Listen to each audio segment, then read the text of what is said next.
13 Questions by Man Transcending. Manhood in the Digital Age.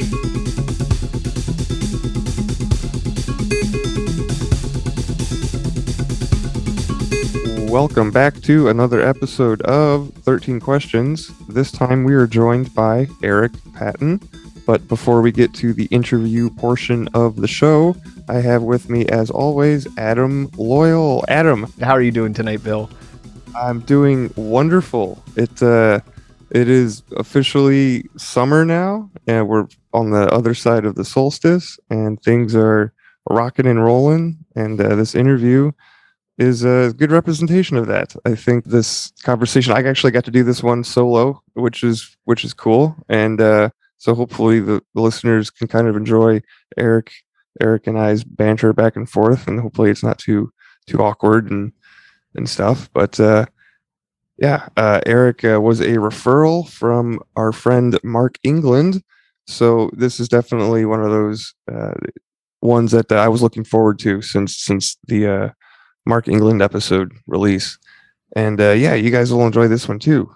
But before we get into that, we do have a gratitude jingle that we like to do on the show. And I guess I'll preface the gratitude. Oh. I jumped the gun. Hold on, start over.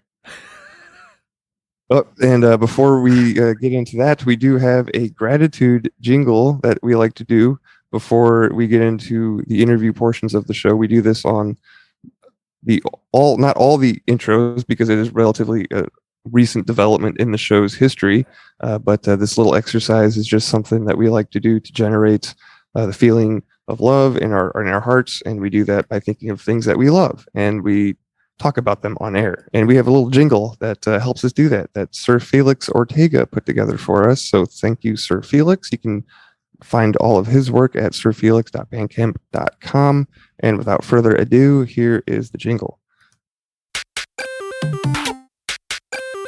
Gratitude, gratitude, gratitude, oh gratitude.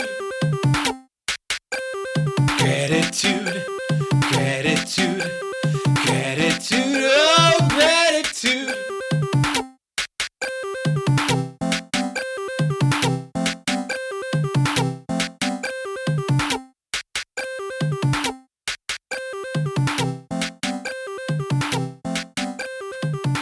So I was thinking for my gratitude, if you don't mind, unless you wanted to go first. It's up to you. You feel free. It kind of ties into what we were talking a little bit before we started recording, and question 10 about the role models popped up, and you had mentioned that his answer had resonated with you, and from my notes, I can see that his answer for the role model question was his grandma, and that is my gratitude for this episode is grandparents in general. And especially because I got new grandparents over the solstice. Ellie and I finally tied the knot on Lake Keowee in South Carolina. The service was officiated by Marty Leeds. Oh, congratulations! Even cooler. Yeah, dude, it was perfect. It worked out great. Ellie and I didn't really know where. We had an idea of what we were going to do for the wedding or where it was going to be, but that didn't really work out the first location. So we ended up at Lake Keowee, and the camping spot number 15. So it was just her, me, the dog, and we had a Zoom call with Marty. And after that, we went over to see her grandparents that live nearby. So, and the only other time I've got to meet her grandparents was at Ellie's mother crossed over late last year in September, so I got to meet them then for the funeral. But it was nice to meet them again in happier times, and it was just so cool being around these two older people. They're a couple. They've been together for 80 70, 80 years. They were married at oh my lord. They're pushing 90 right now, and that they were married He was. They were married like 5 years after Roswell allegedly took place. That is going back in time. Congratulations to both you and them. You're overshadowing yourself with them. I'm sorry. I didn't even know that you got married. It's a surprise to me, but my God, I want to high five them. Yeah, dude, it was so cool yeah, everything just went perfectly, and just being in their presence and feeling their love, because they got married at, fairly young. He was 18, or yeah, just 18, and she was 16. And so everybody had, their own opinions to give about whether that was going to last or not. And well, as we can all see, it did. And they raised several kids together successfully, and they're still happily married and, chugging right along at the ripe old age of old age. So it was really cool, I don't know, inspiration isn't really the right word, but just to be around that, the frequency of love for, how they say that your energy introduces you before you even walk into a room, right? So like, just take that and expand it to being around just the presence, of that caliber of character, just soaking it in. This is basically what we spent the last week doing.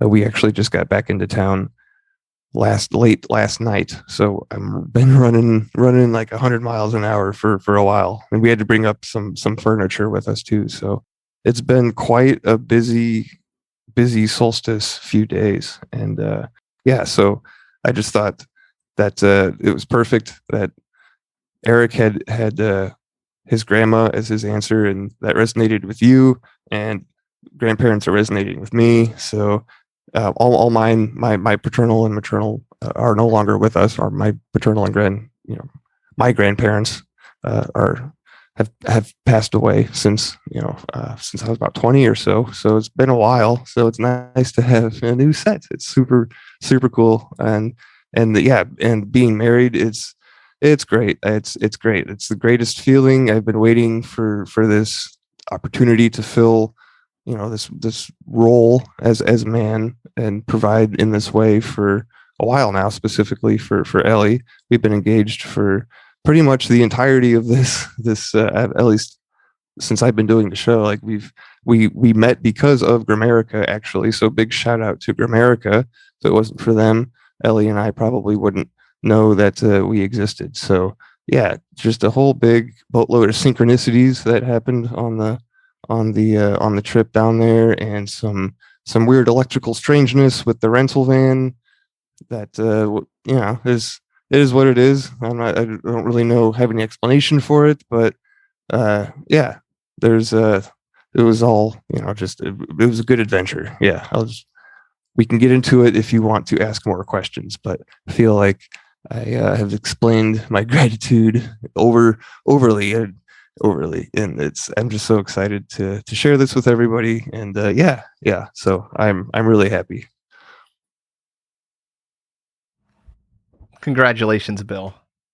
Thank you. Well, I should have gone first because I can't follow that up.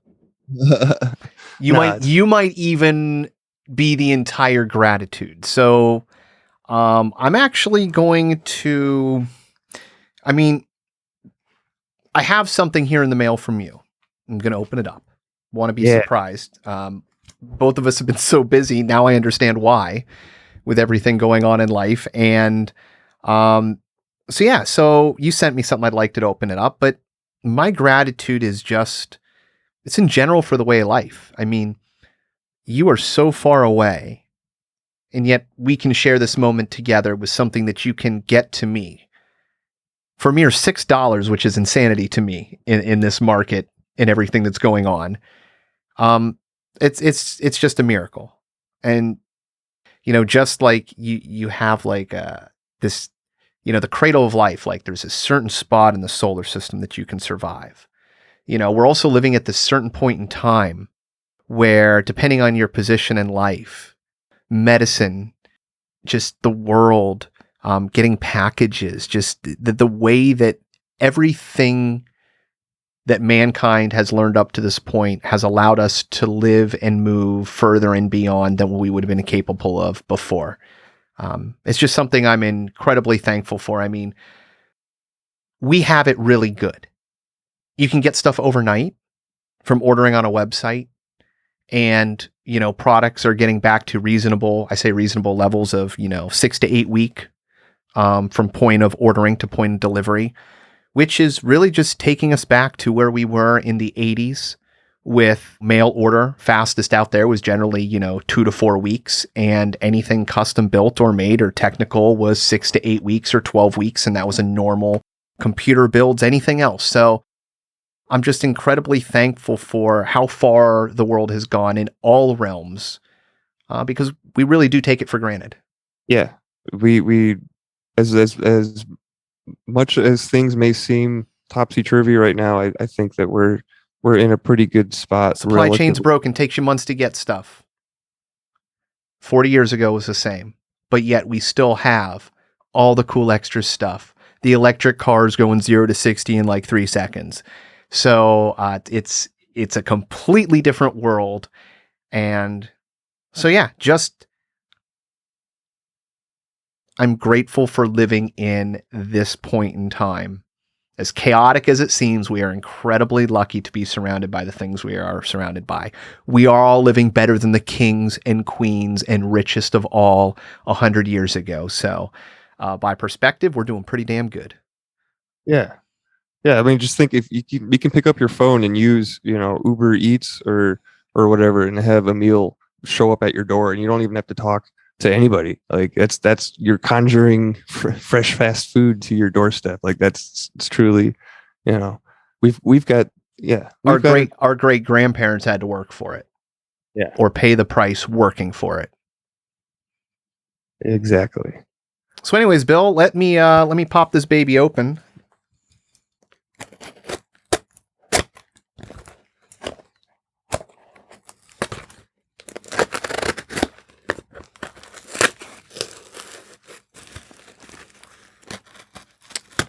You pack for Florida weather. This is, I love how you pack, Bill. You taped the entire thing. This is the only way I send packages.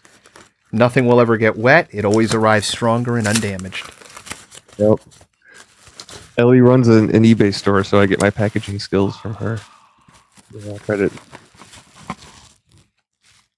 What? I am so confused. There's some... Oh, now I get it. Ah, that's so awesome. All right. I see some hints. I see a mystical wares. All right. I have a very beautiful stone here. It looks like a lake. Is it green? It is green. Yeah. Okay. So that stone, I bought one for myself too, and I got one for you because this is called a jade. I thought it was jade. Stone? It's a jade what stone? It's gua sha. I don't know. It's spelled GUA space HSHA stone. And I got this from Derek Condit's store, mysticalwares.com.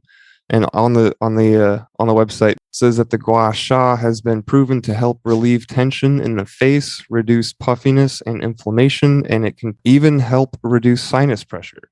It can also help alleviate tension headaches, migraines, neck pain, or swelling in your body. There are many online sources showing massage techniques and tips on how to use a gua sha. Oh, very cool. And this has a nice little handheld aspect to it. You picked the stone for me. Certainly. Yeah. That's like the affliction of my life right there. That's why I missed out on this episode. Freaking damn migraines. I think this one I didn't even I completely forgot about the episode. So, and I mean that is, and the migraine was so bad that I didn't even remember to go like, "Hey, Bill, I can't make it."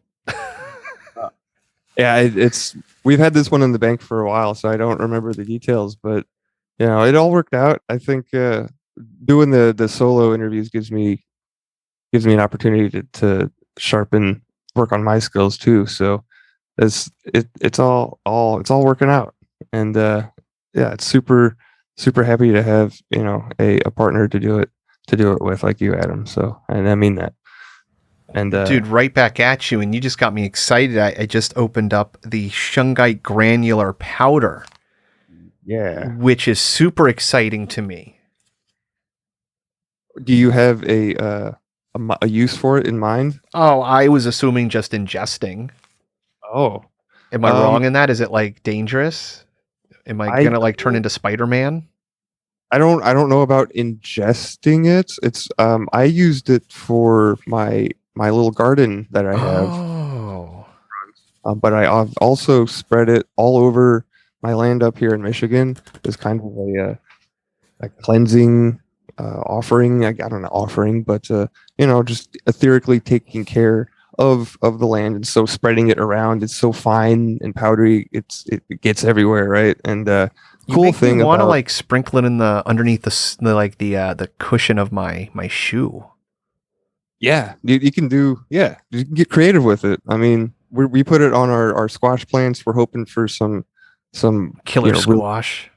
yeah, but yeah, what's super cool with that, and you actually you have a piece of Shungite pendant that we got from Mystical Wares too. But on Derek's website, there is a Shungite grid that you can actually see who else has purchased, or not. You can't see who else purchased it, but you can. It's kind of like a pegboard or like the old pinboard.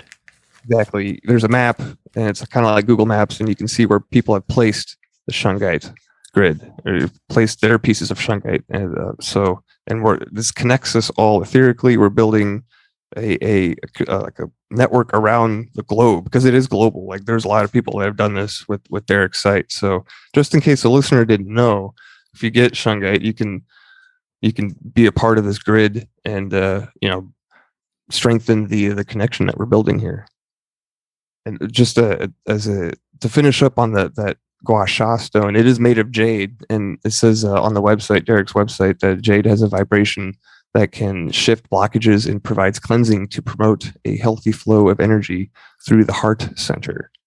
So just as a little note on jade there, metaphysical aspect or quality of that stone. But yeah, Shungite's awesome too. You should definitely procure some of that and become part of our grid, which are I wanted to mention real quickly, and I'll let you continue. Our gratitude jar is part of the Shungite grid. So we mentioned that on the past 2 episodes. I think is relatively recent development, but more on that later. I don't want to. No, and as much as I don't want this to be show and tell, the most fascinating one is this last piece. Tell me about this purple stone. I've never felt anything with this texture. So that is just a chunk of amethyst, and it's got some white in there. I'm not too exactly sure what the white is. Probably just some quartzite. Yeah, that's what makes sense. Looks like it. And it looks like a little dart almost. It's a chevron. Thank you. It's a chevron amethyst, and I actually procured that from the same gemstone or the same gem show here locally in town, in which I got those 2 alien carvings that found their way into my possession too. So yeah, it's just we talked about the color purple and what that corresponds to in regarding to etheric qualities and metaphysical aspects. That would be your crown chakra, which deals with sovereignty and freedom. So yeah, we're definitely big fans of purple here on the show as well. We have tons of purple gemstones and stuff surrounding the gratitude jar to kind of bring in all these energies and tie them together. And yeah, so that's just wanted to send you a little purple stone so you could be as much as part of this as possible. Because if I could gift purple stones, like I did actually buy a few in bulk, some tiny ones. I like giving them as gifts, and yeah, if I could give everyone a piece of a cool piece of purple stone or whatever, I would, but I can't because I'm only one person, so I wanted to make sure that you had one. The earth giveth to us. Yeah, and a little note on crystals, like they do display property of life, like an imprint of life. The way that they're structured, it is in orderly manner, and you can identify patterns within crystals, and these hold information.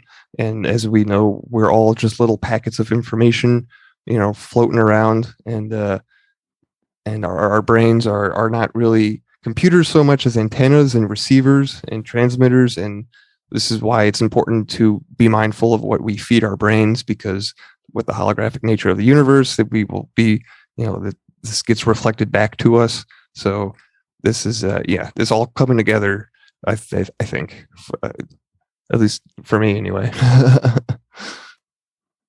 It's super cool. So I'm happy to share it with you and the listeners, of course. That's right. Find your vibration. Purple is a beautiful color.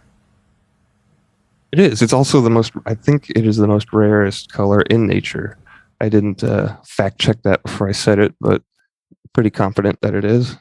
I can't remember. Was there anything else in the box? I know. Nope. A couple lollipops and a love wood heart. Oh, yeah. A wood love heart.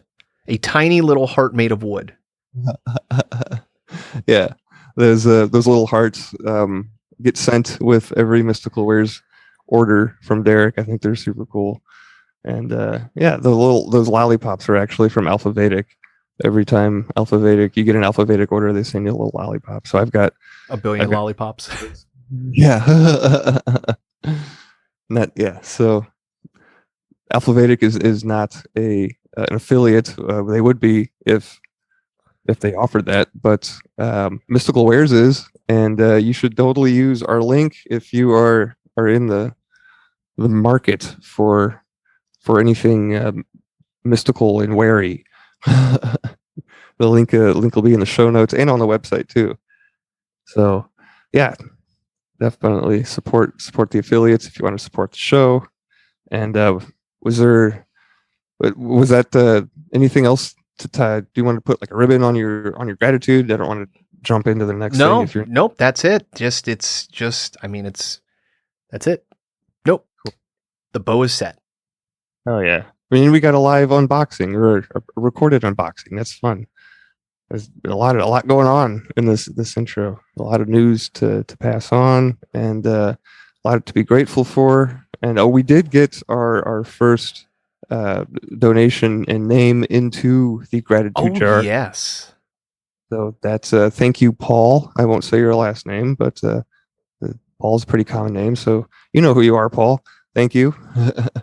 And that's the gratitude jar. Yes. So that's something that I wanted to start doing as a way to further expand and give back and grow this thing. This 13 Questions podcast as a way to spread more love, really, basically. And what the gratitude jar does is just kind of etherically binds your essence to the vibration of the color purple, and all these stones that I have, which I did list off and mention in a previous episode.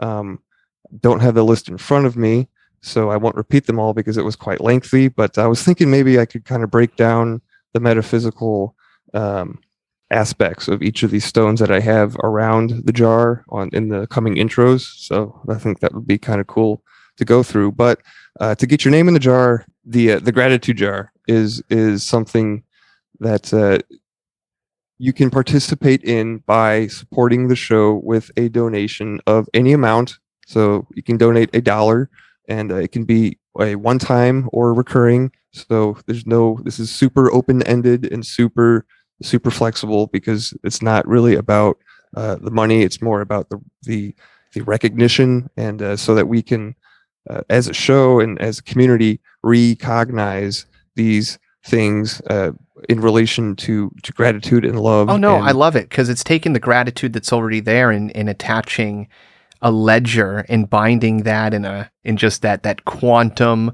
relationship way, and that gratitude and that mantra of the way that the universe just connects and folds things together. Or at least adding that little node. And I love it, just even from the visual representation of, like, when you feed a garden and you're you see the fruits of your, the rewards, the flowers, it grows, it gets bigger. You can see the progress. And in the same way, in so many ways, this jar is going to, it's going to personify and represent just that gratitude. So I don't know. It's a great idea. I'm excited to see it grow. Maybe we'll have to put like a webcam on it or something in the future where it's like a live cam. That would be cool. Like you have the camera showing like the McDonald's burger like 10 years later. Yeah, you might see my cat in the background every now and again, or try to come up and mess with it. But that would be awesome. I set high bar for this. I'm using a 6-cup glass mason jar, which is, think of like a normal size mason jar, and like multiply that times 2. It's a giant glass thing. We need to get some of that like Krylon purple glass paint and give it a good covering. Yeah, I was gonna get creative with it and spruce it up a little bit. Right now, I have a purple lepidolite copper wrapped heart sitting on top of the jar lid, which is from Mystical Wares. So that's the current state of the jar, and everything. All the other stones I had mentioned are, of course, still around it, but I did put the purple lepidolite on top, and maybe I'll start with purple lepidolite. Yeah, purple lepidolite. It's fun to say if you say it fast. Purple lepidolite. Purple lepidolite. Yeah, we'll get into the metaphysical attributes of these stones in later episodes for sure. And so yeah, that's the gratitude jar. Any donation, any amount for any length of time, get your name in the jar written in purple ink. That's the other thing too. We're using purple ink to write your name and to put it in the jar. So with that, other ways to support the show are, like I had mentioned before, just supporting the affiliates, which are Mystical Wares, Red Light Therapy from Mark Sloan, and if you're into ceremonial grade cacao, definitely check out the Jonas Ketterle episode and use the link in the show notes or on the website to get yourself some cacao if you like cacao, which we're big fans of here.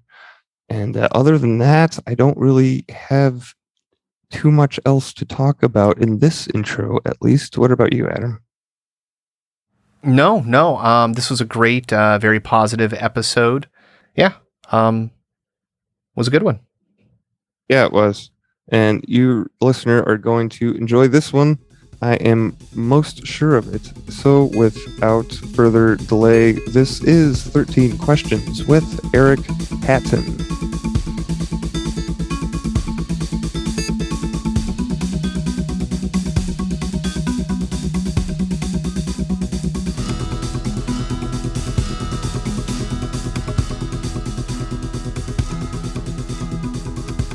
All right, question number 1. What was the best advice ever given to you? Would you modify it at all today? So the best advice I was given was actually a poster that was put on my wall as a kid. So I grew up with my grandma.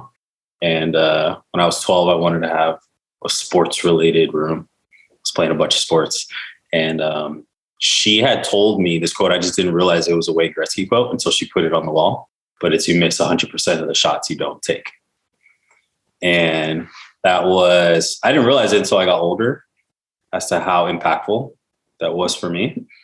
I played a lot of sports and I was always the person that took the last shot, and I was never really afraid of the moment. And I realized a few years ago, just going back through my past, that, hey, like this was on my wall every day. And so even though it wasn't directly given to me by Gretzky, kind of was in a way. The great, right? Wayne Gretzky. Yeah. Big hockey fan myself. Are you? Yeah. Chicago Blackhawks. Nice. Before they started winning Stanley Cups. But that's been a few years since that happened. But yeah, that reminds me of, Carpe Diem. That's kind of what I've been using recently to sign off on my emails or sometimes memes or whatnot. But yeah, you gotta, take the shots, and every day you gotta keep doing it, right? Yep. And I think for so many people, for me, like that I work with too, that's their biggest issues. They're not afraid of seeing the picture. A lot of time it's just afraid to take the first step to leap out, you know? And so for me, it's like, just shoot for it. Like, shoot for what's the worst that could happen, you know? Like, and then we actually have a process that we take people through too, where they naturally are like, what's the worst that could happen for most people, right? And then we have them do the opposite. So what's the best thing that could happen? And then usually when they hit the best thing, like you can feel it in their heart. They start smiling. They're like, oh my God, maybe this could actually work. So yeah. I love it. That speaks to like the law of attraction too, doesn't it? Like trying to think about whatever you're trying to achieve has already happened, and then you get the feeling and then you get excited about it, and you're not, you're more likely to manifest it that way, right? Question number 2. What do you willfully ignore? Uh-oh. I think we've got you're frozen. Here, I'm going to stop my video real quick. You froze for a second. Oh, sorry about that. You froze on my end too. That was weird. Yeah. Let's go ahead and let's try the stopping the video part and see if that helps. Okay. So, yeah, I don't know if, did you have any closing thoughts? I forget. What was the last thing that you heard? Just talking about the power of like manifestation. Oh, which I agree with you completely, and the law of attraction, right? And that's actually later on one of the other questions. That's one of the things that I believe is I think it's 9, our greatest driving force. Yeah, that's how I'll talk in detail a little bit about that later, but you're absolutely correct. All right. Question number 2 then. What do you willfully ignore? So I make a choice to ignore things, people, places, experiences that keep me from my goals and keep me from being the person who I know myself to be. And that can show up in a lot of different ways. I personally believe that one of our greatest things when we're working on personal development or growth at all is being able to say no to things that don't bring us joy or prevent us from doing other things. And I like to look at it like, if I say no to those things, then I'm saying yes to me. So it's really an empowering decision to do it. And that kind of opens up space for other things like in your life or your daily routine. Like, I don't know, if something that comes to my mind is like habits of like bad eating or maybe drinking. Like if you say no to yourself, it's closing off this thing that you're getting, satisfaction from momentarily, but the possibilities of what you can do with that energy that you're no longer spending on that is, it's worth the trade-off, right? Absolutely. And I think it adds up to the little things that you say yes to that you don't really want to.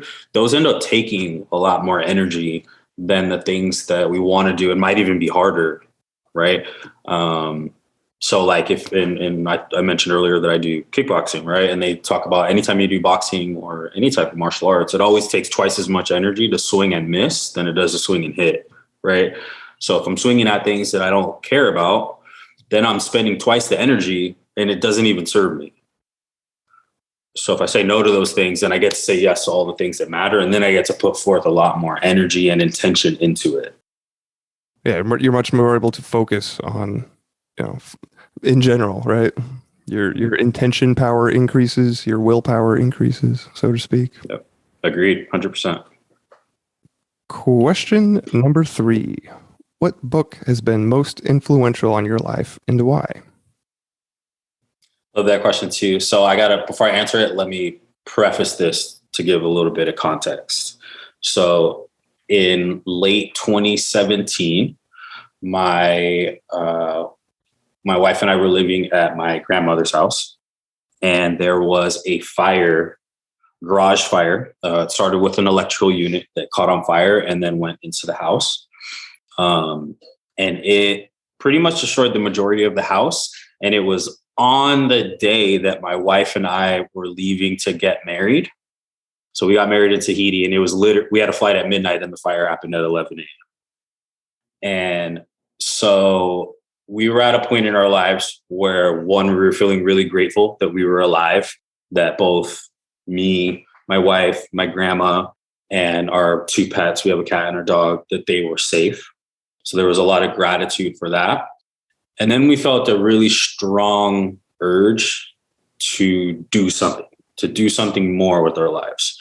We were already hard pushers. We were already people that did personal development and worked on ourselves and tried to get better.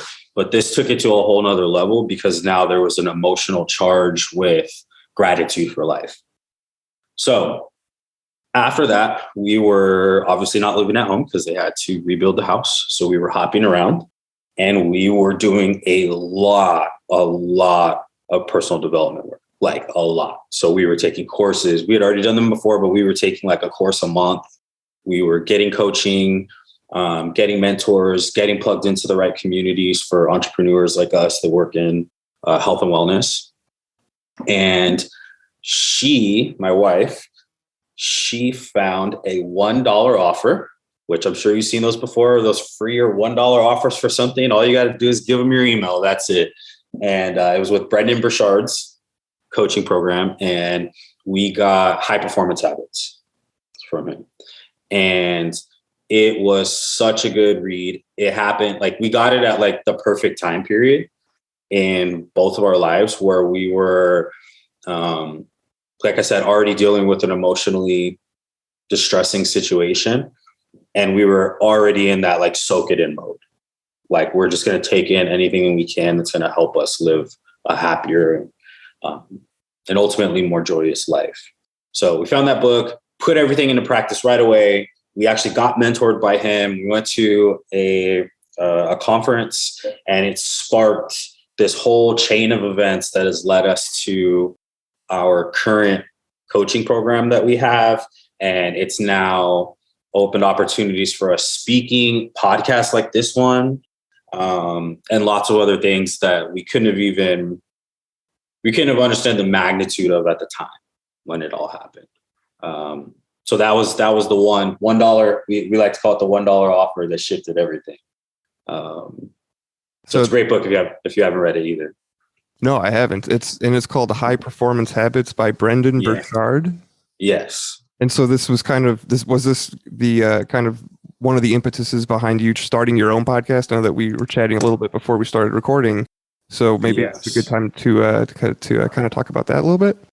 Yeah, I would love to. So one of the things for both me and Jenny, we've always been people, right? Like we enjoy being around different people, meeting new people, doing new experiences. And for whatever reason that I still haven't wrapped my head around, we both, even though we grew up in completely separate environments, we both were the friend that everybody told their problems to from a very young age. And we decided to take that natural gift that we have for breaking down people's walls and turn it into something useful. So we started with coaching, which was great. So we first started off with personal training. We both worked in CrossFit. I played soccer in college. She was a swimmer in college. So we both were athletes, and we wanted to work with people on their physical health.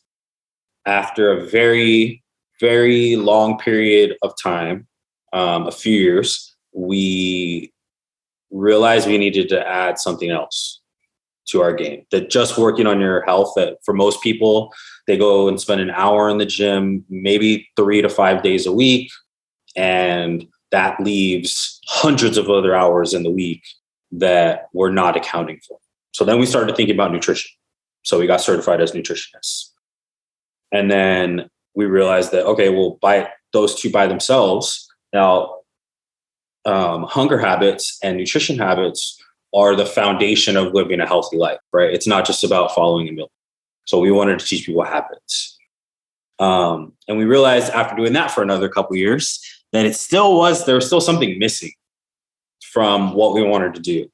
And what we did a lot of deep deep work, soul searching for ourselves. And what we work with people on as the last one is living a soul satisfying life. That's what we call it. So it's things that light up your soul, right? Things that bring you joy, that when you talk about it, you light up, and doing things that bring you more joy in your life and doing it intentionally. So I like to say, live a life of purpose on purpose. So our podcast that we're launching is us attempting to give away all of the lessons and the experiences that we went to at like our foundational level when we first were going through it, in the hopes that other people that are going through their own personal development journey are empowered to continue it, because it can get a little difficult for us when you start uncovering layers and start shifting your story and changing your words, changing your behaviors, and changing the way you interact with the world. And we wanted to shine a light on that and let people know that they have the power to do so and the ability to do so if they believe in themselves. So that's what we do. That's awesome. Yeah. So it sounds like you kind of help people change the way that they talk to themselves in a way that will better enable them to, like you were saying, to live a more soulful life.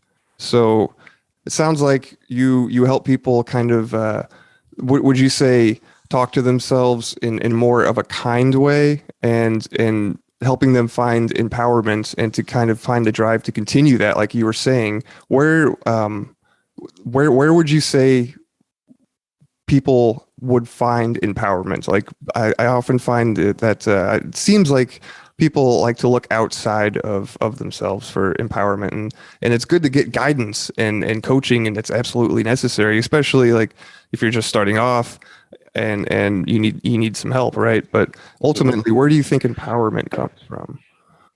You said it right now. Lots of people look for the external relief for an internal problem. So you can't solve something internally by doing things externally. You have to sit with yourself. And so much of what we work with people on is connection. Actually, it's connecting to yourself at a soul level and asking, what are the things that I enjoy? What are the things that make me feel good? What are the things that I feel I can contribute to the world to make this place a better place and feel good in the process? And also connecting to your mindset, your mentality, as well as your body. So for us, it's the combination of your mind, body, and soul. And I think that this is where our program is very unique from other people's, because a lot of people focus on one of those three areas. So they'll only focus on the mentality, right? And language pieces, and how your perception of the world shifts the reality of your world. Or they'll work with someone on movement and nutrition, or they'll work with someone who's a spiritual coach. So what we do is we created a program where it hits all three of these at a fundamental level first, before we deep dive into each one of them on an individual basis. Does that make sense? Yeah, absolutely. Yeah, it's very rewarding. We shift the way people see themselves and they see the world. And it's a beautiful, beautiful thing to watch it happen with people. So maybe I had a biofield tuning session with Chance Garton the other day, mm-hmm. and it's something that came up during my session. He said that was common just because of the state of the world. It's common. It's popping up for a lot of people, not just me, but this feeling of powerlessness. Yeah. Just because of, like I said, the way things are going. Do you have any like maybe beginner tricks about how to kind of overcome this feeling? Like, is there a certain phrase or like mantra that you use or anything like that? No, I don't have a specific one. What I am very gifted at is asking people follow-up questions. So I would ask you, like, what specifically do you feel powerless about? And do you have this is the kicker right here. This is the one that gets everybody. When's your first memory that you have of feeling powerless? So we're doing some regression. Yeah, there's a reason why you feel that. There's a reason why. It doesn't come from nowhere, right? We don't just get feelings and emotions that just pop up. That's not the way that they work. They're part of who we are. And so what I find for so many people is when they feel something like powerlessness now, what they're really feeling is the emotional brunt of a previous situation in the now. So it's just kind of rearing its ugly head in the moment. Yeah. And then it turns into, at that point, then it turns into a belief. Once it's a belief, now I find things in the world to support my belief. And at that point, you're just kind of reinforcing a subconscious belief system. Exactly. So it's a self-fulfilling prophecy. Wow. Yeah. So the first thing I do is pattern interrupt that. That's the first thing. And then we can talk about other things too. I'm a big believer in that accepting the things you can control and then releasing the things that you can't control. So if I have zero control over it, I'm not going to spend a lot of time worrying about it. That's just a waste of my time. I'm going to worry about the things I can control. Now, to be more specific to what you just said right now, because you asked a more specific one about the world, right? Yeah. The way I like to think about it, and I can't remember who I heard this from, but I heard it from someone that is an activist a couple years ago. And they said, you want to think globally, but act locally. And the reason for that is that so many of us feel powerlessness because we feel like, dang, how am I going to impact the whole world? Well, you can't impact the whole world if you can't impact your town. So if you want to impact the world, you start with your town and then you start moving from there. And I'm not sure how you feel about this, but I think most people would agree. Once you start working on something you believe in, you pick up momentum really quickly. And then you just start doing things. Boom, boom, boom. And next thing you know, you look up and you're like, oh, wait, actually, I have impacted quite a few people. And maybe I have shifted the way the world looks at things. Yeah, it's important to look up though every now and again to get that broader perspective. Sometimes definitely find myself, we can get stuck in a rut sometimes. But I love that your podcast, it kind of addresses all three: the body, mind, and the soul. That brings to mind a phrase that I often find myself thinking about, and it goes something along the lines of elevate the mind, deepen the soul, and the body will heal. So that reminds me of your podcast. So I'm looking forward to listening to it. And I believe I'll be able to put the links to it in the show notes. You are going to release your first episode soon, right? Yes, we are, over the next couple of weeks. So that would be amazing. Okay. Thank you so much. Absolutely. Moving on to question number 4.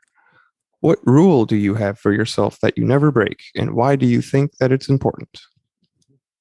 So I mentioned this on the previous one, but the rule I have is I live life with purpose, on purpose, right?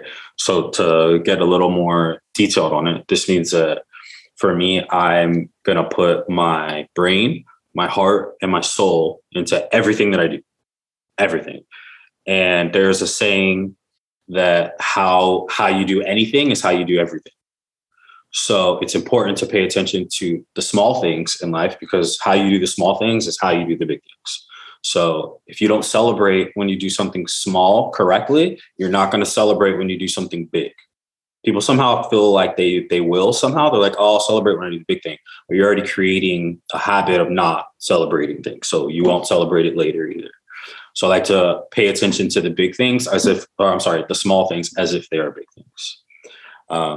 The reason why I think it's important is it connects me to who I am at my core. It allows me to express myself from that same place, from my soul level. And I think that it helps me feel good about what I do because I know I'm putting intention into it. So even if it doesn't work out the way I wanted it to work out, I still put everything I have into it, and I can live with the results from there. Yeah, I love that you said the phrase, how you do anything is how you do everything. And I completely agree. Attention to detail is something that we were talking about my day job a little bit before recording. I don't want to get into too many details about my day job, but yeah, attention to detail is something that has served me well in the professional world, and it reflects, hopefully in the 13 Questions podcast world too. But yeah, it's something that gets noticed, and yeah, I 100%. Yeah, it's very noticeable. with people that do that, right? Like you pick up on it immediately. And it's cool because then I feel like there's a level of trust you have with those type of people. If they pay attention to this, then I can trust them to deal with something more. You know, whether that's work or whether that's a conversation with someone or whatever you're doing, you know, it allows space for more. Yeah, it definitely allows for, you know, increased responsibility and trust, like you said, which is a byproduct, I believe, right? Mm-hmm. Yeah, I agree completely. Question number 5. If I were to ask your best friend, what is the one thing they would say you need to work on the most and why? Yeah, this is a little bit tough because I'm pretty honest with my best friend, and we have good conversations. And we always talk about like what we can do better. But I think it would revolve around paying attention to how I take on other people's energy. And I think that would be the thing that will come up because it's a part when you work in the field that we work in, or when you work with other people in general about tough things, you definitely energetically take on some of what they have. So I have to be very conscientious of that energy that I take on and what am I going to do with it afterwards so it doesn't stay with me. So that's the thing that is, I would say at times can be an area that's challenging for me because I want to help so many people. And I, as you mentioned on the last one, right? Like I put my heart into everything. So I want to help people, and I have to be able to recognize that in order for me to show up at my best, I have to be, my energy has to be safe, cleared, grounded in order for me to do what I do best. Do you have any daily like armoring ritual? Not ritual, but I don't know. I guess ritual would be a good term for it. Practice that you do that would kind of allow you to do that more, I don't know, efficiently? Yeah, actually. So I started doing this about almost a year ago now. So I wear a lot of bracelets, especially when I'm out in public. And what I typically do with them is I charge them with like a protective energy around me. And I keep them on purpose on both hands. And then what I had a friend tell me to do, she's from Argentina, and her family, I believe is they're medicine women, curanderas in Argentina, I believe so. So she's learned from her family, and she said to take those objects that are you've charged energetically and put it over your solar plexus, because our solar plexus in our chakra system is where we take on energy. We take energy out and we also put it back out into the world from that location. So if I block it, then it doesn't allow that other person's energy to come to me. I also have a practice of after I work with somebody, I either will do something like talk. My wife and I usually talk about our sessions afterwards, and that helps bring the energy down. We'll do like, I usually have to center my breathing both during and after the sessions. During is really important too, because that allows me to get out of the way of someone else and allow them to be the center focus, not my opinion or what I think. And then afterwards it's good because it helps down regulate me and gets me down to a calmer level. So those are the things I do. And I think the blocking your solar plexus is the one that's made the biggest difference for me. Yeah, that's super interesting. I know the solar plexus has to deal with confidence, doesn't it? It does, yeah. So you can imagine how taking on somebody's energy would impact that. Yeah, absolutely. It could get all, yeah. Mm-hmm. Yeah. So I usually wear like I have a crossbody bag that I'll wear sometimes. And when I wear that bag, it's perfect because the spot that I'd hold onto the bag is right, like where my hand would be right in front of it. So if I go into public and I have that on, the other person doesn't think I'm doing anything weird. You know what I mean? Like they just think I'm holding on to the bag. That's it. So I'm able to do that. And that's been a game changer for me. Awesome. Yeah. I've got a little spiel I go through every morning. Is actually learned it from Derek Condit, who's been a past guest on the show, episode 50. And he calls it etheric armoring. And the idea is to think of yourself inside of a buckyball, so like a big soccer ball. It's got the hexagonal shapes on it, kind of like a honeycomb. Yeah. And you fill this ball with love, your love energy, from your heart chakra. And in order to do that, you have to. It helps to have the heart and brain connection established beforehand. So you want to kind of touch, your attention flows where focus is, or so it helps to touch your heart, slow your breathing down, and then kind of generate that calm feeling and fill your bubble. And it lasts for about 24 hours, and you do it every time you wake up, or however. Nice. That's cool. I like that. I like that a lot. We have singing bowls that we have for each chakra. And so we'll use those sometimes too. Usually for that, it's usually like, we've been talking about using them in our sessions when we talk with people, because we usually have at some point, there's like a visualization or like a guided meditation. We were thinking about doing that, but we use them quite frequently for ourselves. So if I feel like, man, I'm feeling this in my heart section right now, or I'm feeling this in my crown, then I'll take the crown and then just do that for a while. And it always soothes me every time.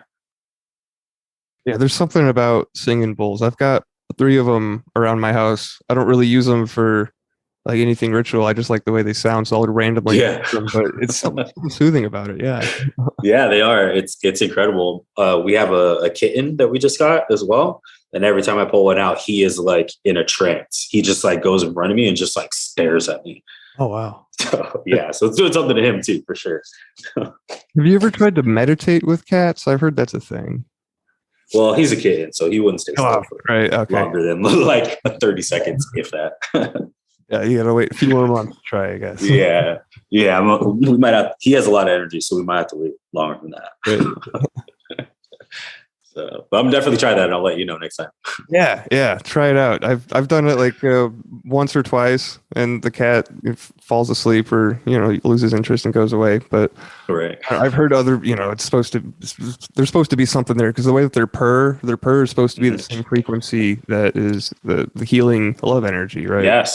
Yes, that I have heard. That they purr at a frequency. We actually just saw something the other day. Let me see if I can find it, and then I'll email it over to you. But it said what frequency they purr at, and then there was like 2 or 3 other benefits they have just for being near in their energy field. And that's wild to me that would happen. Like beautiful, amazing, crazy too. So yeah, I love learning things like that. Right. The Egyptians knew something about cats, right? Had to. Oh yeah, they worshipped them. Yeah. Yeah. So they're guardians of the underworld.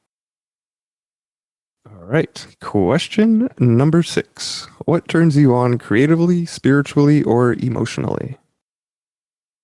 So we've talked about it a few times before, but it's the coaching process that we do.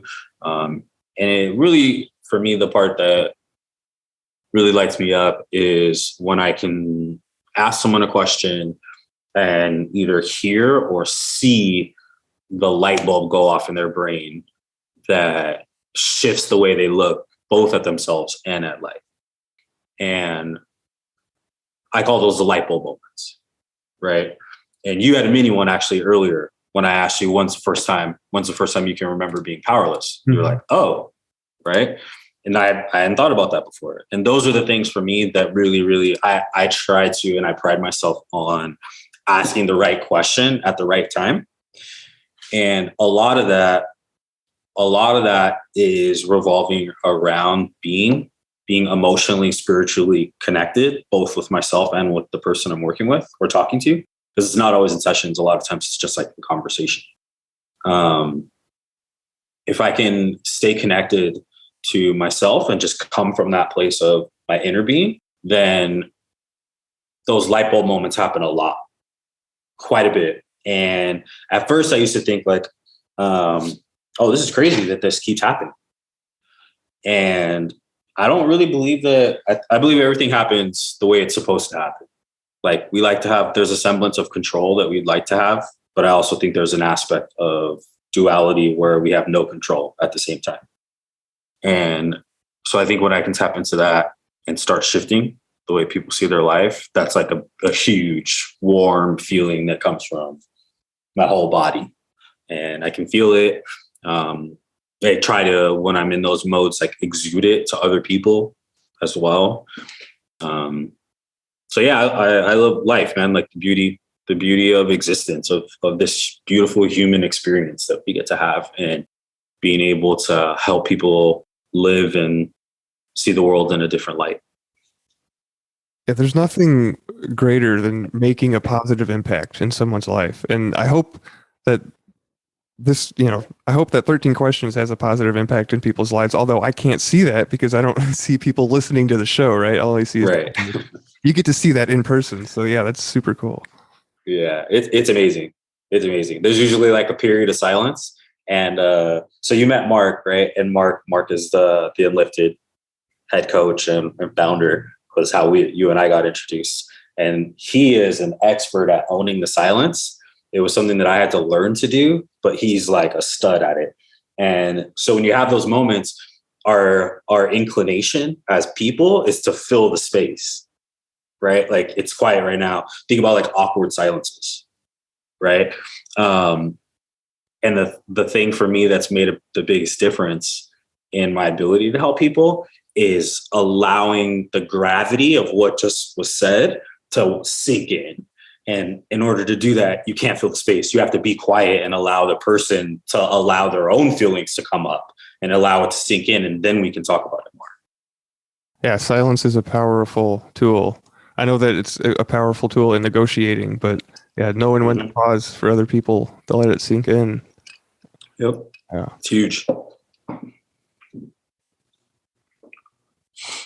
Question number 7. What was the most embarrassing or humbling experience of your life? Yeah, so the most humbling experience for me was coming home after working on the cruise ship. So I worked on the Norwegian Getaway for Norwegian Cruise Line, pretty big ship. And I spent a contract working there. I was part of the recreation staff. So all the fun stuff you get to do outside on cruises, I was in charge of all those, all the slides, the basketball courts, pools, all the fun things that people like to do outside. I got to run those. And in the process of that, let me back up actually a second. So on your average cruise ship, there's usually 50 or less Americans, typically. On my ship, there was 12. I was one of 12 Americans. Most of them were either Filipino, somewhere Asian Islander, or from the Caribbean or Eastern Europe. So when I got on the ship, I was really excited to get there. I was like, cool, I'm going to get to see the world. Got to see all of the Caribbean, the East, West, and the South. So that's all I was thinking about. And I didn't realize when I was going on there that I was going to come back with this gratitude for life, because I met people on there that they were on the ship, and we made close to, in my department, we made close to $1,500 a month. So it's not a ton of money by our standards in the United States, right? But for me, I wasn't really doing it for the money. I was doing it to go see the world, and I got to save some money in the process. But it wasn't one of those like, I'm gonna go get rich working on a cruise ship, and I'm gonna come back with stacked, But for them, that's exactly how they took it. So for a lot of them, they make $1,500 in a month. They might make $100 a month back home on a good day. A lot of them don't have electricity. A lot of them don't have clean water necessarily. Like sometimes they do, sometimes they don't. And when I got exposed to these people and listened to their stories and see people for who they are, I just came home so grateful. Just grateful. I tell people all the time, like if you live in the United States, you were born and raised here and you live in the United States, you hit the lottery at birth, because the things that we get here are so much better than what other countries get. And being able to see and experience that, I honestly just came home just more grateful for life, more grateful for the people around me, for the opportunities that I have. And I wanted to work for it and do something about it. And we did and are doing it. So That's amazing. Yeah, travel opens up perspectives, so many perspectives that are you have no idea exist until you get there. I've had the opportunity to go out of country twice, actually 3 times, 2 of which were on a cruise ship. So nice. the other side of what you were doing, but I did actually consider working on one, but then I heard that you don't really make a lot of money and it's hard labor and It is. yeah. So it's a little synchro there, but there's something about talking to and visiting places that are especially less fortunate than America, or where, where you are less fortunate places than you are used to being around, right? Because even the poor people in America are rich compared to some of the stuff I've seen overseas. Yeah. Would you agree? Oh, 100%. Without question. Without question. And I tell people that all the time. And some people believe me, some people don't. I have some stories that I could tell people about it that's more detailed than what I just told you. And I talk to people about it. I'm like, guys, like, go somewhere else then. If you don't like it, like, go somewhere else and go live in another country, and you tell me how like bad it is here. And another thing I like to tell people when we're having this conversation, that doesn't mean we can't do better in the United States, right? We can do better. I think we're in the process of doing better. And there are things that we can do to help make this country a better place and a better example to the world. And at the same time, the reason why we can do that is because we live in a country that allows us to do that, and many people don't. And I think that's something to fight for. Yeah, it's true. I mean, a lot of people don't like the whole American exceptionalism thing, but I agree that you kind of hit the lottery when you're born here, and you're right. There is room for improvement, and I have tried I've looked into moving into other countries and whatnot. One of them was Australia. Thank God I didn't do that. Look what's going on there. I know. Look what happened, right? Dodged a bullet there. Right. Yeah. No, I've thought about it too. Like my wife and I really, really like Canada as well. Like, it's a beautiful country. We really like the people. But your dollar doesn't go far there. Like, you got to make a ton of money to have a good life there, like way more than you have to here in the U.S. And so there's a lot of things that I think was, as soon as you get out of your own bubble. I saw this thing once because after I came home from the cruise, I worked in the travel industry. I sold cruises to people for about 3 years afterwards. And I remember seeing a statistic one time that I think it's only 30% of the United States has a passport. And out of that 30%, it's like 60% actually leave the country. So that's a very small percentage of people that are getting out of their bubble. And no wonder why you get people that can't see someone else's opinion, because they've never seen anybody else's way of life. So they have nothing to compare it to except for what they see online. And then, you know how the internet is, you don't really know if what you're getting is quote real or not anymore. And so I think that's one of those things I tell people, like, you want to shift the way you see the world. You want to shift your own life, get out of your spot, just get out of your place and go. It doesn't have to be permanent. Just get out of it and see something different. And you'll learn something about yourself and about other people in the process. Question number 8. What is your greatest fear? How did you overcome it, if you have? Yeah.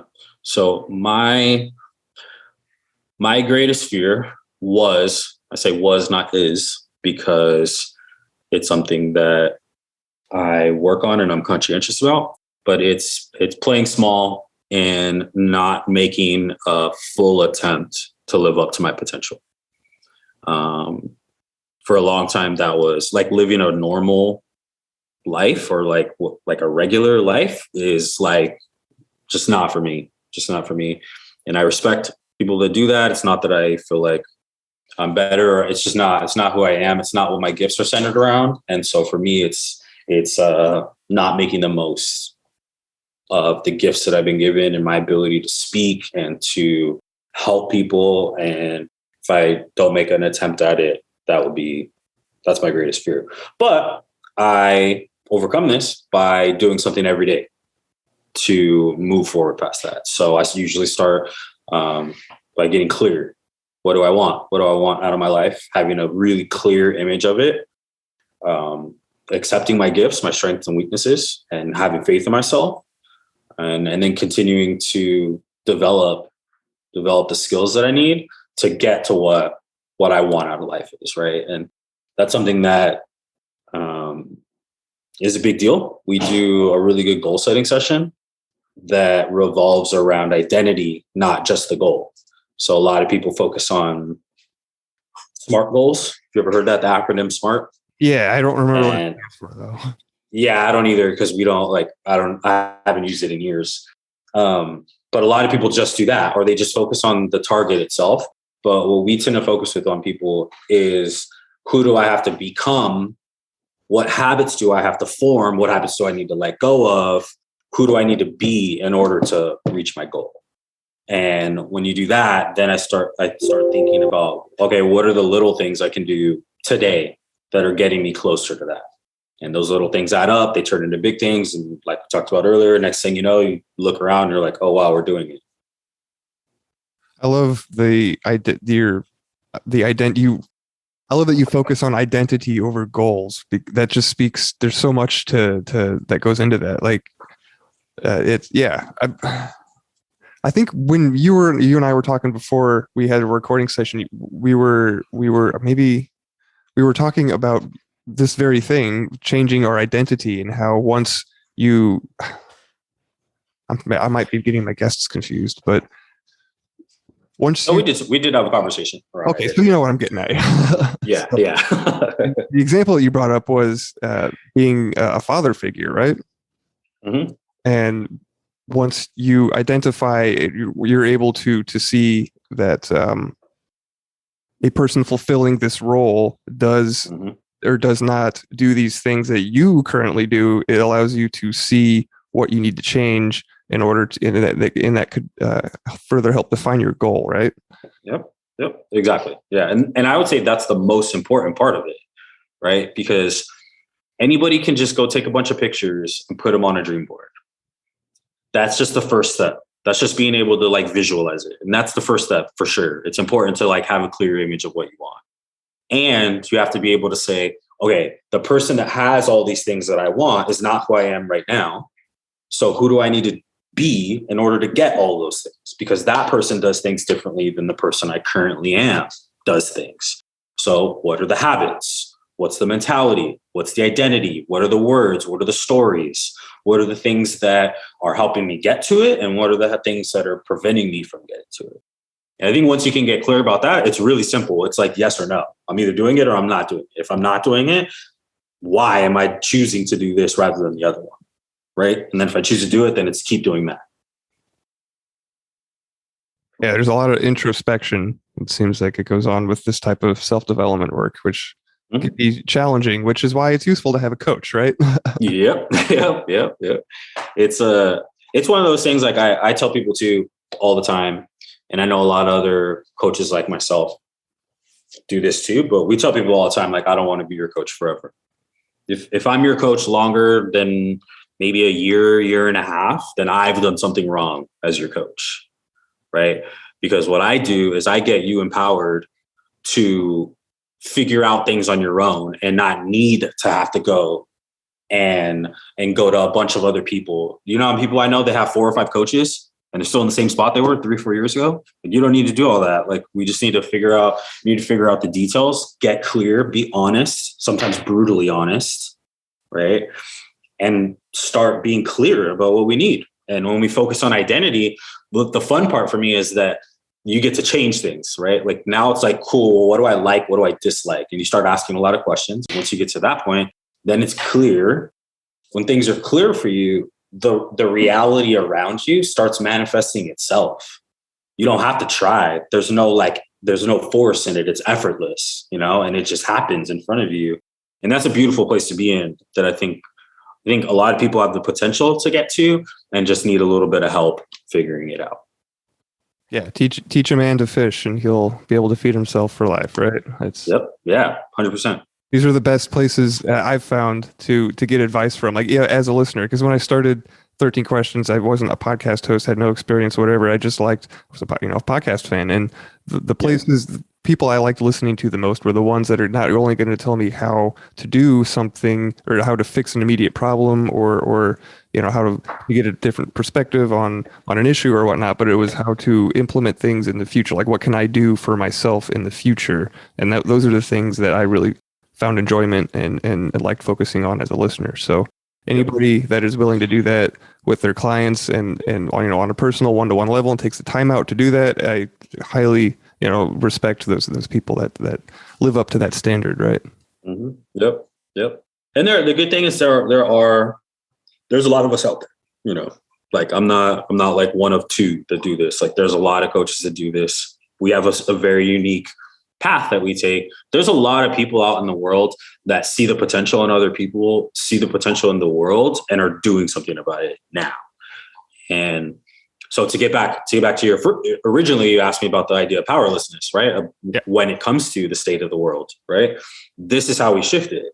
We don't shift it by like forcing everything. We get people to shift the way the world is by shifting themselves internally. You shift the individual, that emits energy into the world, and then other people start matching. We also have these things called mirror neurons too, where when you're around someone, you start acting in a similar way that they do. So some people refer to it as code switching too. Have you ever heard of code switching? I have not. Okay, so code switching is when, I'll give you a really simple example, right? You would talk to your girlfriend about something like, or your fiance, soon to be wife, you would talk to her, you'd have a conversation about something like sex very differently with her than you'd have with your mom, right? Oh, absolutely. So yeah, right. Hopefully. So the way you talk to one person shifts when you shift it to the other person, right? And so we do this all the time with all kinds of people. So you'd also talk to your coworker differently than you talk to your regional manager at work, right? And we do this all the time without knowing it. So challenge for you and for anybody listening to this, pay attention to when you start shifting your words out of the norm, acting in a different way, breathing in a different way, but you only act in that certain way around certain people. Then you ask why. Why am I doing this? Once you can answer that question, generally speaking, then you can start preventing yourself from having a big code switch, right? So I would say a big code switch is if you just watch Moon Knight, that's a huge code switch. That's going from one personality to the complete opposite personality, right? That's an extreme variation of it. So we want to try and stay somewhere in the middle where the different pieces of our personality can come out with different people depending on how they are and how close we are with them. That's a big deal too. But we also want to stay close to that center line of who you are in the process of work, in the process of meetings, of hard conversations, of doing whatever you're doing. You want to try not to switch too far away from the center line. Does that make sense? Yeah, that's kind of like, we all have these peaks and valleys in our lives, and being able to stay the middle ground, so to speak, in those will, allow us to navigate life so much easier. So when we're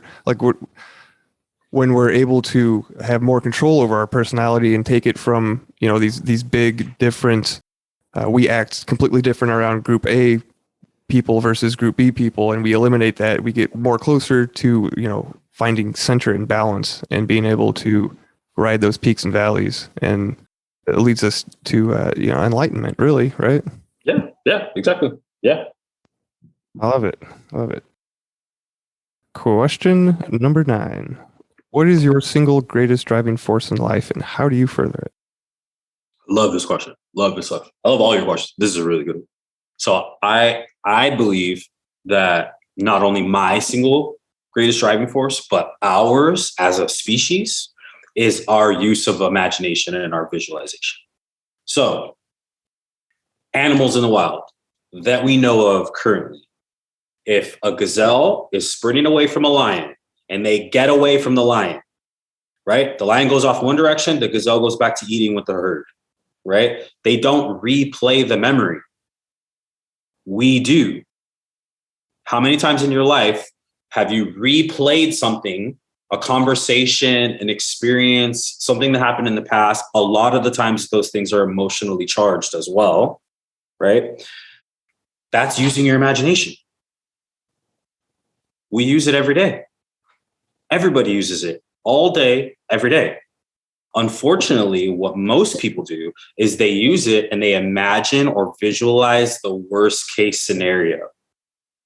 So this is when someone wants to start a podcast, start a business, and they think, who am I to talk about any of these things? Why would I talk about any of these things? And then they start imagining them messing up in a situation where they're on the podcast or on a coaching call or on whatever it doesn't matter what you're doing. This could be applied to anything. So the most successful people typically in life, in business, in work, in relationships, they can visualize the future that they want intentionally, and they can feel the emotional brunt of that future in the now. That is an incredibly powerful tool to be using at your disposal. There's a lot of entrepreneurs that talk about that. There's a lot of athletes. Shaun White has a book that centers completely around visualization. And he straight out said that the key to him winning all those Olympic gold medals in the half pipe was him prior to actually training and doing the physical aspect of training. He would sit down and do a guided meditation and visualization of him hitting the tricks in the order that he wants to perfection. So then when he gets out and actually has to do the run, that is not the first time he's done it. It's the 100th time he's done it. So this is now just a formality, right? Now, applying that to your life, right, is being able to get a clear image of what you want but hasn't happened yet and feeling the feels in the moment. Most spiritual teachers historically have called that manifestation. I think a lot of people mistake manifestation for just thinking about what you want. It's deeper than that. It's feeling what you want, even though right now you don't have it. So for me, that is our greatest gift. We can see something that's not there, that hasn't happened yet, and we can be clear about it. So the downside to this is that you're always doing it at all times. So if you're not clear about it and you're constantly thinking of the negative outcomes of life, you're attracting more of those negative outcomes in life. And you're telling the universe that's what you want. So then it gives it to you more. And then you wonder, why does this keep happening to me? Right? And it starts with your ability to, I don't want to say control. I want to say use your imagination to your advantage as a tool. If that makes sense. And yeah, curious to hear your thoughts. It speaks to the phrase that I hear a lot. Everything is 90%. Life is 90%. Well, anything really, 90% mental and 10% physical, or 10% actual doing. Right. Yep. And I like that you mentioned that we replay conversations or scenarios in our head and we get stuck in them. And these are things that have like already occurred in the past. But what I find myself doing sometimes, less lately, is hypotheticals, like future tripping, thinking about what could go wrong in the future. That's where I get, that's been a challenge for me, is trying not to worry about the future. Yeah. That's I think a lot of people, that's the case. So the issue with that is that when you do that and you're thinking about the next one, not only are you, and let me backtrack real quick. What's crazy about this to me, right, is that most people can really see clearly what could go wrong. They struggle to see what could go right. Really struggle to be detailed. They can tell you very detailed and specifically what could go wrong, but they struggle to tell you what could go right. So the issue with that is that it takes you away from outside of just like what we just talked about with manifestation, but it also takes you out of the present, because thinking about something in the future is called worry, right? And when people are worrying a lot, do we tend to find that, generally speaking, as an admirable trait that we all want to embody? Say most people would say no, right? Right. So for me, I think that staying in the moment, asking questions is great. So here's the thing that you can do to pattern interrupt. We talked about it earlier. So if you're like, man, I'm thinking about this, I have to do this, I have a meeting, I have whatever, right? And I'm thinking about it, and everything that's coming up is like negative related. So, okay, cool. Get a pen, write it down. Okay. To get it literally off your chest and off your mind. Right. And then on a separate page, what happens if this goes perfect? Like absolutely perfect, smoothless, no problems whatsoever. Everything works out in my favor. And then a lot of the times writing down the bad stuff gets it off your bed. And then now I'm like, okay, now this is a lot easier because I just wrote down a bunch of things that how this could go perfect. Now I'm formulating that image in my mind rather than the negative one. I love it. That's really good exercise. And the only thing I could think to add that was like, if you wanted to even take that piece of paper, you wrote the bad stuff down and go set it on fire. Oh, I love that. We have a whole ceremony that we do as part of our coaching program. Once they get past the first 8 weeks, we have a whole program where they write out. So part of our thing is writing down your inner critic, right? So how you operate at your worst, basically, or when you're not at your best. And so we get really detailed into the story, very specific. What does the inner critic say? How do they act? How do they show up? Very, very, very detailed. And then at the end, once we go through the whole thing and they've been able to release that, then we have a physical releasing of it where we have them light it on fire. And it's powerful. It's powerful. You can feel it with people. You can feel like a piece of them died in a way and was burned away in the story. Yeah. So it's powerful. I do stuff like that all the time. Yeah, it's fun too. You can time it with a new moon or something like that too, if you wanted. It's completely up to you. This is kind of where the imagination comes in too. Like you can think of so many creative ways to kind of retrain your brain, because this is what we're talking about. It's like mental alchemy, right? Essentially. Oh, absolutely. Yeah. Yeah. I love using the moon cycle too. Like we do on full moons, we do releases, and on new moons, we do like creation. What am I calling in to the world? Powerful. Okay. Yeah.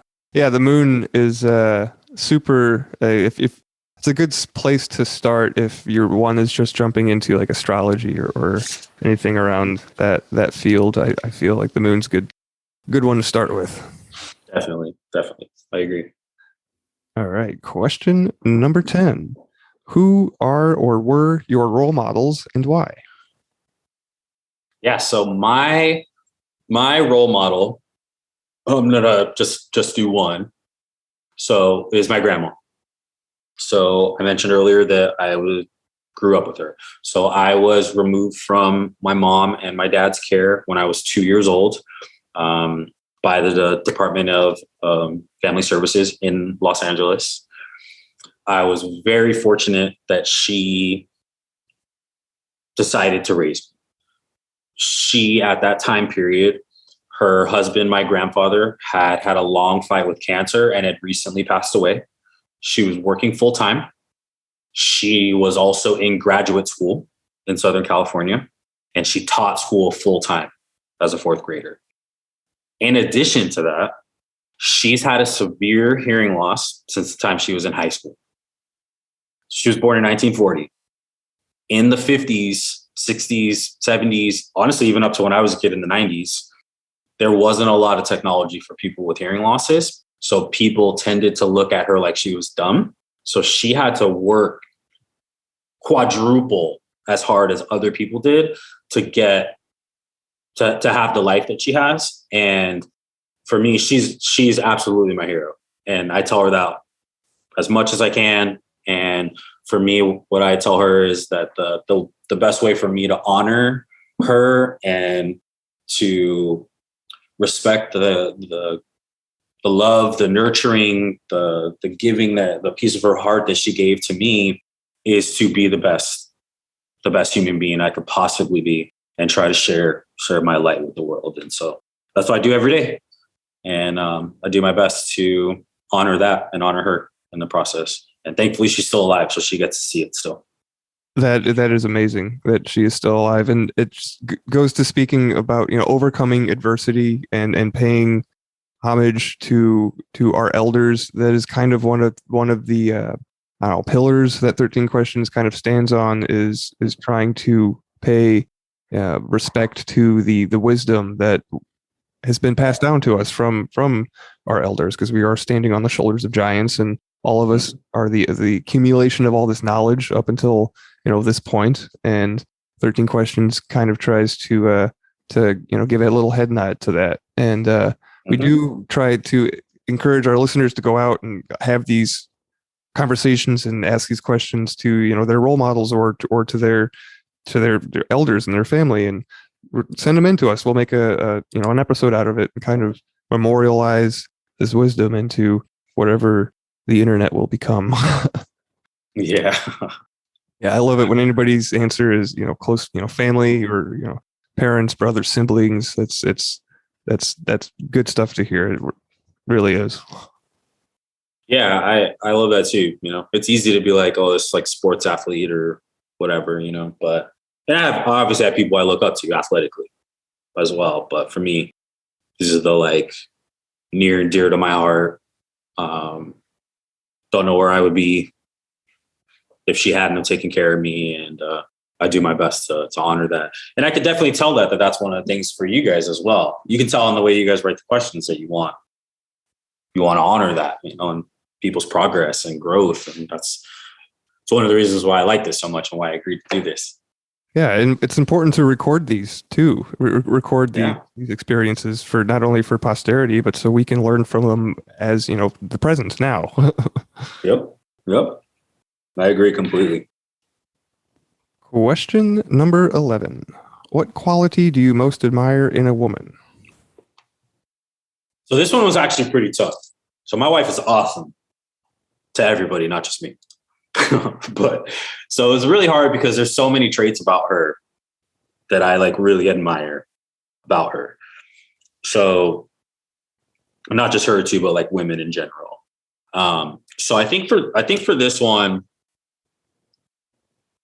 the quality that I most admire in people, women as well, but people is responsibility.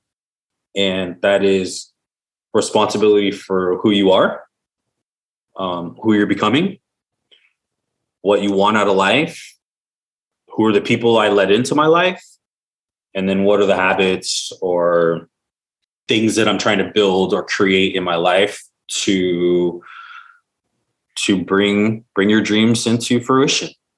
And I'm very, very, very lucky that my lovely wife is exactly that. She's a hardworking, very sometimes stubborn, hardworking woman. I have to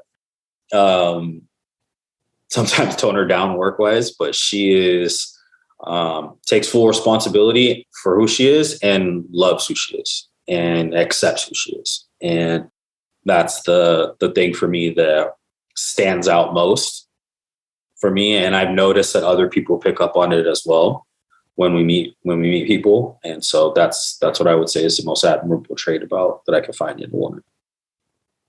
Yeah, it's strong. That's strength. It takes courage. I mean, personal responsibility means that you're choosing to not be a victim, right? There are no victims. Exactly. There are only volunteers. And so we can choose what role we want to play, the hero or the victim. So that's a great answer. Yeah. Mm-hmm. Thank you. Question number 12. What is the most courageous thing you have ever done or seen in your life? Well, so prior to a couple years ago, I used to equate courage with like a heroic deed, something like out of a movie or something, you know. Since I really deep dived and focused my energy and deepened my spiritual connection as well as listening to Brene Brown, is now I equate courage with vulnerability, right? You don't get You don't get strength and courage without having some vulnerability. And having said that, I think the thing that I do and that I see from people all the time is incredibly courageous in today's world, especially with the way we ridicule each other, is showing up unapologetically as your truest, connected, authentic self for the majority of the time. And I say the majority of the time because I think that we're all prone to having a bad day. Things happen sometimes, and I think we got to have the grace to be able to say, I'm not going to be perfect. I'm not going to always be at that one. So I think most of the time, if you show up as yourself without trying to shift, and we talked about code switching, right? Like without having to feel like you need to code switch in order to make someone like you, right? Those are the people, and I try to do this as much as I possibly can. That to me in today's world, with the way that we scrutinize other people meticulously, it's courageous to just show up and be yourself, and to tell people how you feel, and to know how you feel, to express it, and to shine your light in a world that people are trying to diminish your light. And so for me, I think that's the most courageous thing that I do, and I am very fortunate to be around a lot of other people who do the same. That's awesome. Yeah, I know that vulnerability, vulnerable, the word has been thrown around as an answer to some of these questions, but I don't know that it's been brought up in question 12 yet. I'm looking through my notes real quick, and I'm not seeing pop out, but I love this concept of vulnerability as being a masculine trait, because it is something that takes courage and strength to do.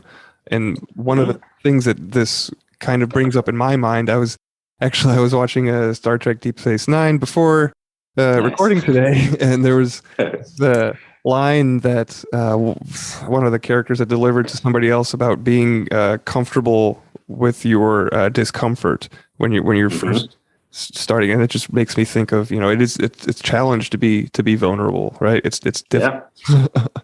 It's so hard, and I think as men too, like it's scary, and a lot of guys might not say that it's scary, but you'll feel it because it's so different than what most of us were brought up on. Like most of us were brought up on, like, wipe those tears off your face, I'll give you something to cry about, or you don't need to cry, don't do this, don't show emotion, suck it up. A lot of guys got told stuff like that as a young age. So for us, right, and this is why I think this idea of courage requiring vulnerability is really important, because we can't be courageous without taking a risk that we could be wrong and we can make a mistake, right? So if you haven't watched Brene Brown's Netflix documentary, or it's not a documentary, it's a keynote that she gave. She talks about this in detail, but it essentially she spoke to a group of Navy SEALs and asked them if you can be courage without being vulnerable. And they all stood up and said, no, you cannot be courage without being vulnerable. It means you have to show up. You have to let yourself be seen, and knowing that there's a risk that you might not be seen in the same light. You might not be seen by other people. You might not be accepted. You might not be connecting to other people. And it's understanding that and feeling the pressure of that and doing it anyways. It's difficult. It's simple. It sounds simple, but it's not. It's difficult. Yeah. Yeah. Yeah. We actually tell people that all the time when they get into coaching with us, because they're like, oh, this sounds so awesome. Like, I could do that. I'm like, cool. Yeah. Like, it's simple. Like for me, the hardest things are simple. They're not, there's an eloquence in simplicity. And as an athlete, right, like growing up as a kid, we all got taught, for the most part, at least for me, all the teams and sports that I played, it's the professional athletes that are the great ones that go from good to great. It's not that they do all the crazy things all the time. It's they do the really simple things to perfection. And that allows them the moment or an opportunity to do something big because they're so tuned into the little things. Yeah, it's going back to the paying attention to detail. Exactly. Answer, right? Mm-hmm. Question number 13. What does it mean to be a man in today's world? I love that you ended on this one too. for me, being a man in today's world carries a lot of responsibility. So we already talked about responsibility before, right? And like having to accept the responsibility for who we are, how we show up, who we're becoming. I think that's a really, really key piece of it.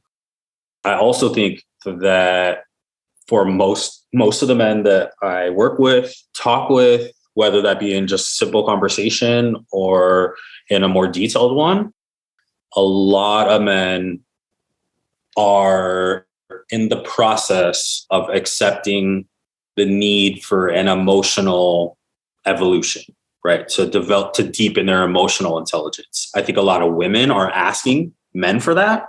And some of them are willing to do it. Some of them are not willing to do it. And as I mentioned in the previous one, for a lot of men, it's scary. It's a scary thought to talk about their emotions and express how they're feeling about something.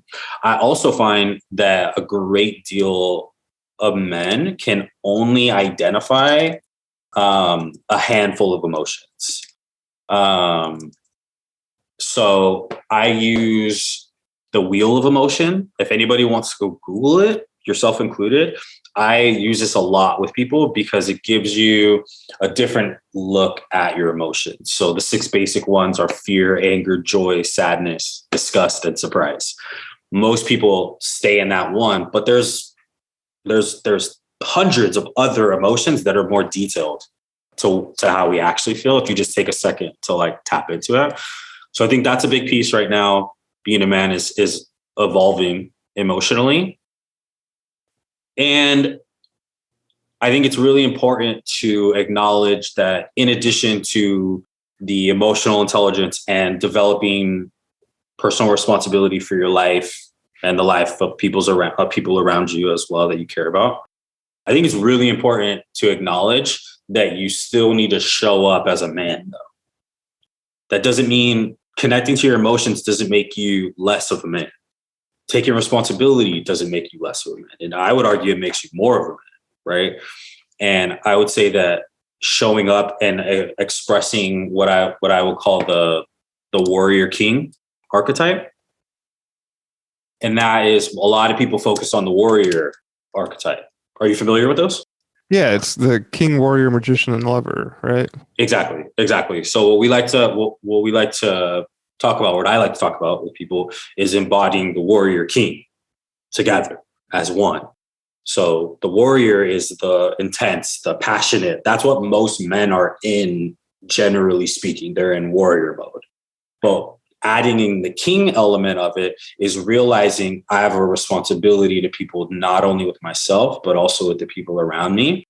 And there tends to be a loving compassion from a king because a king has to take care of more than just himself, right? And despite what we see in movies, historically, it is far better to be loved as a ruler than it is to be feared, historically speaking.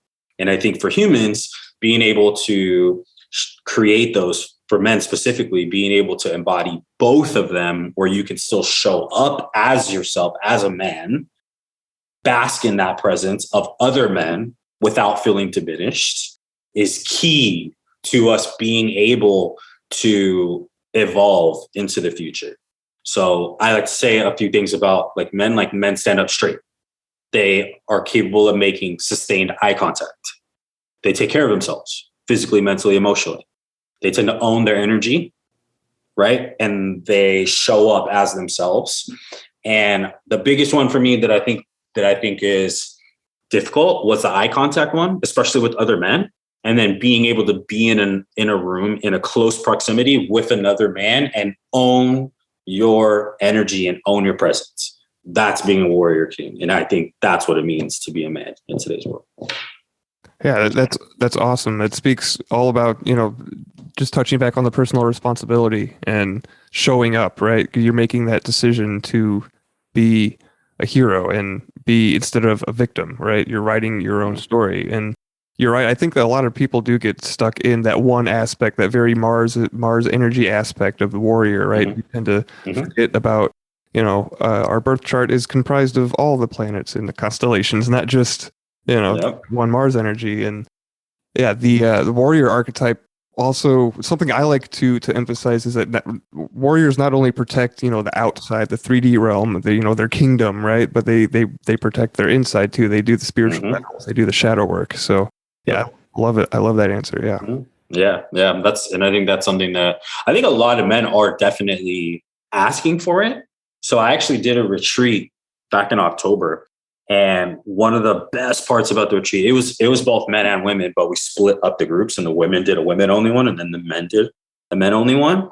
And we had to do this exercise, and it was incredible, where we had to walk around the room, and as you just kind of went in a circle around each other, there was probably like 10 of us, and you had to just make eye contact, sustained eye contact with whoever came into your visual field, right?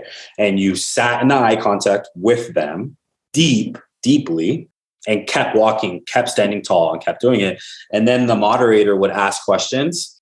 Like, there were a variety of questions. It was, find a man in the room that you're intimidated by and put your hand on them. Find a man in the room that you admire. Find a man in the room this, find a man in the room that. And the process of watching everybody, like looking at other men as like seeing them for who they are, not just like the man part, the physical, as you mentioned, 3D aspect, but like the essence of who they are, and sustaining eye contact with somebody for longer than a couple seconds, like a lot of people do. It was a game changer. I could see it on everybody. And it was for me too, because now I go into places and I'm looking at somebody straight in their eyes, whether it's a man or a woman, it doesn't matter to me. And I think that it's a big part of who we are is the owning the presence, be who you are, show up as a man, and you can still work on some of the things that are like I would call like soft skills, which I think a lot of people will call it too, is that's your emotional work, your spiritual work. Those are the things that don't require a physical presence in order for you to grow. Yeah, that's interesting that you mentioned the eye contact thing. That reminds, because so there's this saying, the eyes are the windows to the soul, right? Yep. And, there's also like a medicine practice, a medicinal practice of iridology, where the whoever's practicing will look at your iris, and there will be little specks in there, and depending on where the speck falls in your iris will pinpoint like where your ailment lies in your body, which is super interesting. Wow, that's incredible. Yeah, I didn't know. I haven't looked too much into it, but the eye contact, it's weird. It's a weird thing. I remember I had this teacher in high school.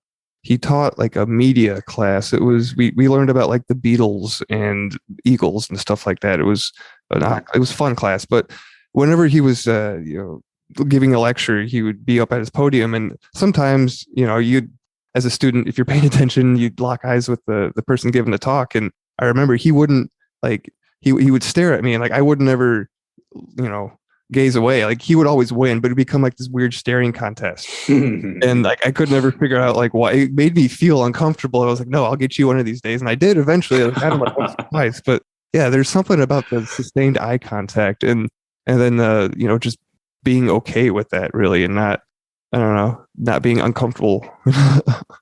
Yeah. I think so. When I bring this topic up, a lot of people struggle with that. A lot of people do. And I think here's an interesting part too, that this is not like, I'm not making a scientific discovery. It's just like my own gut instinct about this, is that people that are stressed out, have anxiety, tend to struggle more with sustained eye contact, right? Or if they have a traumatic event that they haven't let go of, they tend not to look people in the eye. And anxiety is a word that we throw around a lot right now, isn't it?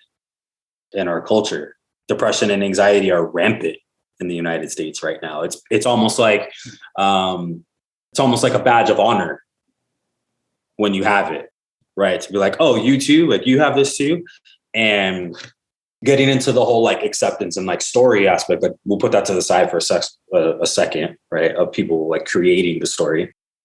But if we have a whole culture of people who struggle with this one thing, and this one thing also leads to struggling with eye contact, then there should be a connection there of like, well, why is this happening?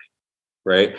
I also like to make a little stretch with that as well, that stress, high amounts of stress leads to inflammation in the body, like the physical ailment in the body of an emotional one.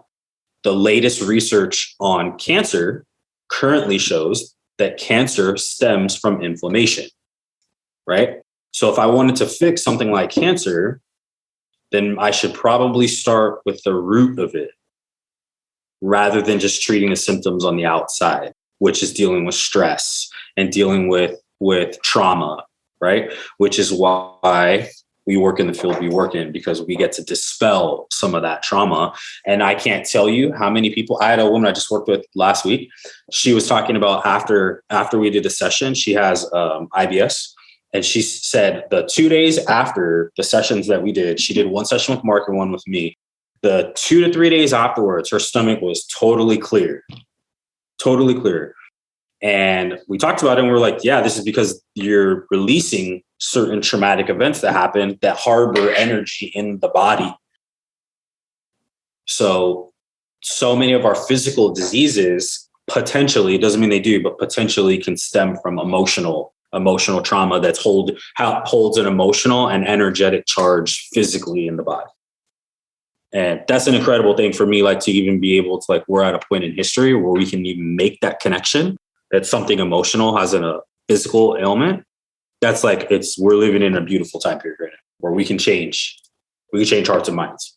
Yeah. And we're only scratching the surface too. It seems like exactly a lot more to come. And I can't wait to share this episode with everybody. I love everything that Enlifted is doing, and I can't wait to listen to your podcast, which should be coming out in the near future. But that is the end of the 13 questions. You are out of the proverbial hot seat now. Did you want to tell the listeners where they might be able to find you? Yeah.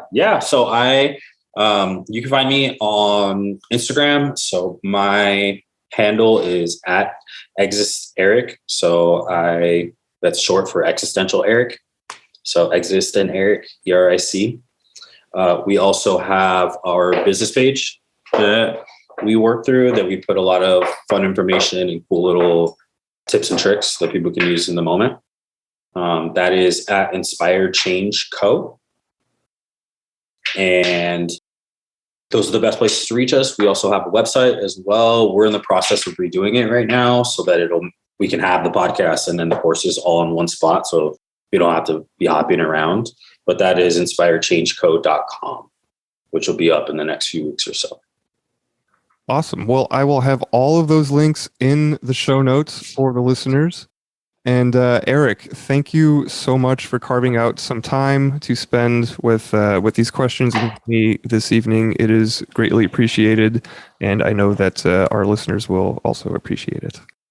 Thank you so much. I appreciate you guys having me. I had a great time. Some great questions. I love listening to podcasts and things like this, and I love the unique nature of this and how it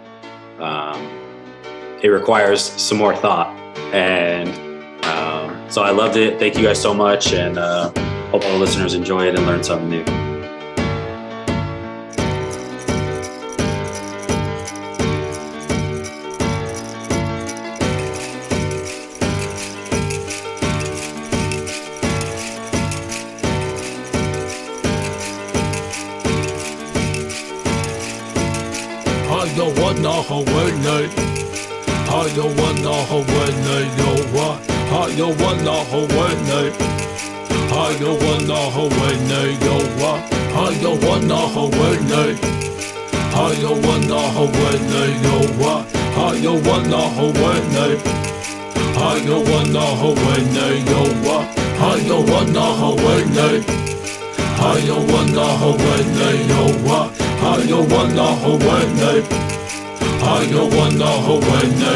Why is one man rich and another man poor? Why we ain't satisfied? Why we gotta have more? Why your suicide rates on the rest so high?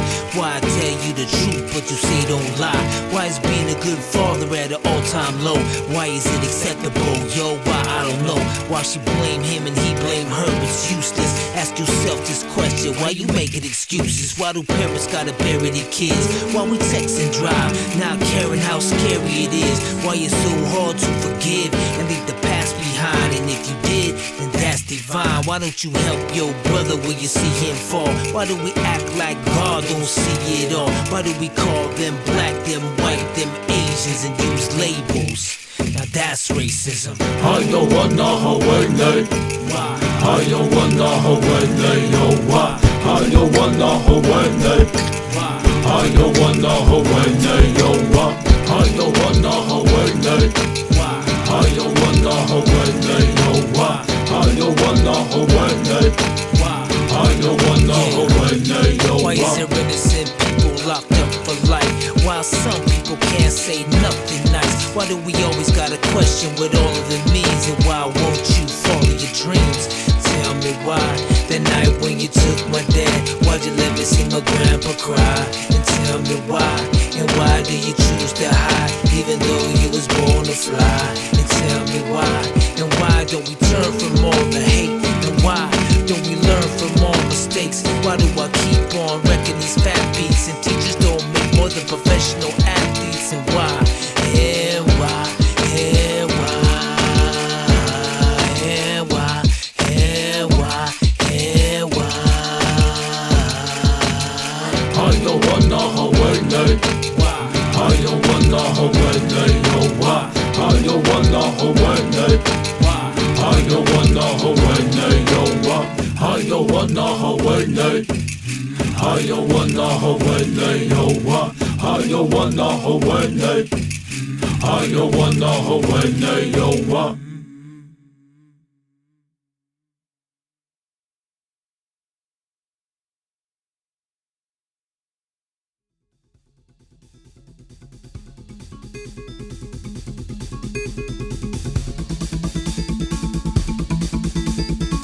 This should be considered entertainment and not therapy. We hope you benefit from our resources available at 13questionspodcast.com. Thank you for listening.